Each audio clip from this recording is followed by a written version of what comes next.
What do you say to the people in St. Louis? Frank, how are you today? It's good to see you. Good evening and welcome to Sports Plus. I am Hannah Yates in for Frank Cusimano tonight. The long and winding saga of the Rams relocation lawsuit has found some closure, and that man you just saw, Stan Kroenke, is going to be writing a big check. So for tonight's main event, we're going to look at the result of the most talked about sports lawsuit in the country, St. Louis versus the NFL.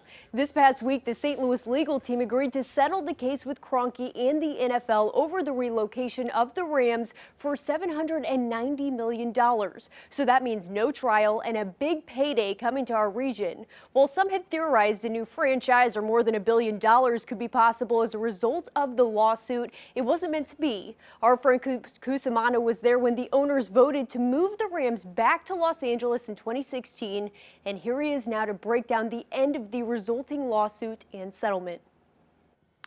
I can remember back in 2013 when Dave Peacock and his group were trying to save the Rams. They spent about $18 million in coming up with plans to build an outdoor stadium. At the time, many politicians were against the idea. It did cost a lot of money.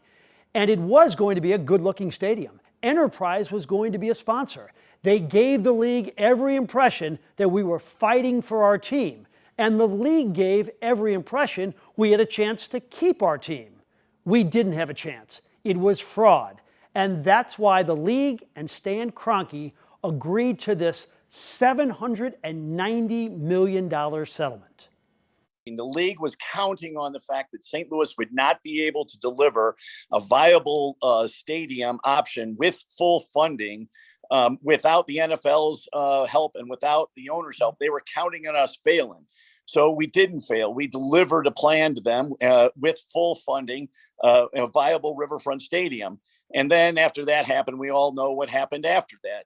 And so, even when we filed the lawsuit, there were a lot of people nationally who either ignored it or locally who poo-pooed it. And so, St. Louis stood up to the bully. St. Louis stood up to the NFL, and today St. Louis won. So we didn't get $1 billion, and we did not get a team, and we did not get Stan Kroenke on the stand during a trial. But we did get admission from the NFL that they did us wrong, and we did get $790 million. I'm Frank Cusimano for Sports Plus.